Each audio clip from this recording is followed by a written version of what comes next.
Let me describe your Tuesday and you tell me if I'm wrong. You're doing $1 million, $1.5 million, maybe $2 million a year. You've got crews, trucks, you've got jobs running, and from the outside, it looks like you've made it. But your phone has not stopped buzzing since 6 a.m. One of your guys called out, a customer wants to know why no one showed up yesterday, your sub is behind on the job on Elm Street, and you still need to go babysit it. There's a lead from last week, you still haven't called back, your wife texted you something about your kid's game tonight, and you haven't responded yet because you're already putting out 3 fires. It's 9 a.m. and you're freaking exhausted. And here's the part that should bother you. None of this is new. This is every Tuesday. This is every day. You've been running like this for years. And somewhere in the back of your mind, there's a voice that keeps asking, is this it? Is this what I've built? You've already stepped off the tools. I know that. You're not the guy swinging the hammer anymore. You got people for that. But here's what no one told you. You traded the hammer for the phone. And the phone is honestly a worse trap than the hammer ever was. Because at least when you're in the field, you were doing one thing. Now you're doing everything. Every decision runs through you. Every estimate needs your approval. Every problem lands in your lap. Every customer escalation, every crew issue, every supplier delay, it all falls into one person, you. You didn't build a business that runs, you built a business that runs on you, and there's a massive difference. You're doing $2 million a year and you can't take Wednesday off without the whole thing wobbling. That's not a $2 million business, that's a hostage situation with good revenue.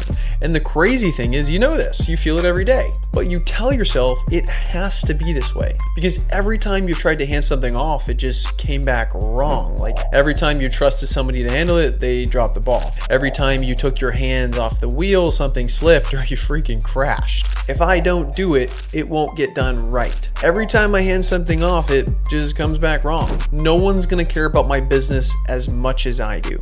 Those are all true, and they're all the reason you're stuck. Because what you're really saying is, I don't have the systems or the people in place for this to work without me. Instead of fixing that, you keep doing it yourself. Because doing it yourself is faster, it's easier, it's more comfortable. But comfortable is the most expensive thing in your business right now. Let me show you what this is actually costing you. You're doing around $2 million in revenue, maybe more. What are you paying yourself? And I don't mean what's going through the business, I mean what actually hits your personal account after payroll, after subs, after insurance, after materials, after the truck payment, after everything. What's left for you? What's left for your family? If the answer makes you uncomfortable or you think it's less than it should be, that's the point. Because you're not just the owner, you're also the project manager, the estimator, the customer service department, the HR department, the marketing department, the accountant, the crisis hotline. And you're filling all of those roles at once, which means you're filling none of them very well. The estimate you sent 3 days ago, somebody else closed that job.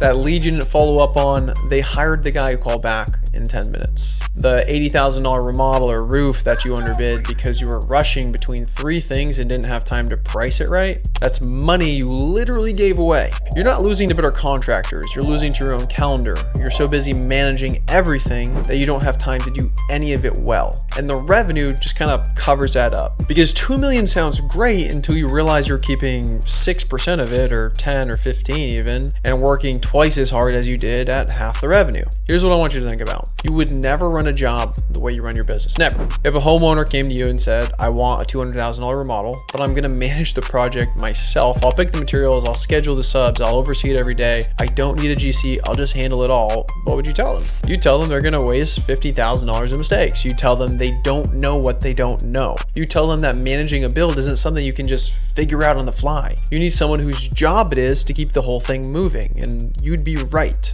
Now look at your business. You're that homeowner. You're trying to GC a $2 million operation with no project manager, no systems, and no plan, just you and your phone and the belief that you can hold it all together because you always have. You never let a customer run their own job like that, but you're running your business exactly like that every single day. The contractors I know who are doing $3, $4, $5, $10 million a year, they don't work more than you. Most of them work less, way less. The difference isn't talent. It's not that they got lucky or have a better market. It's that at some point they stopped being the business and started building one. They built the system that handles estimates without them approving every number. They hired the person who follows up on leads so no $40,000 job just dies. They put a process in place so their crews don't need them on site to function. They got somebody else to answer the phone. And the thing that stopped them from doing it sooner, the exact same thing that's stopping you, they were just kind of convinced it wouldn't work without them, that no one could do it as well. that handing it off was riskier than burning out. And they were wrong, and you are too. Not because you're not good at what you do, you're great at what you do. That's actually the problem. You're so good at holding everything together with duct tape and sticky glue that you've never been forced to build something that holds together without you. And as long as you can keep doing it, you will keep doing it until you can't, until your body says no, until your wife stops asking, until your best guys leave because they're tired of waiting for you to actually let them do their jobs.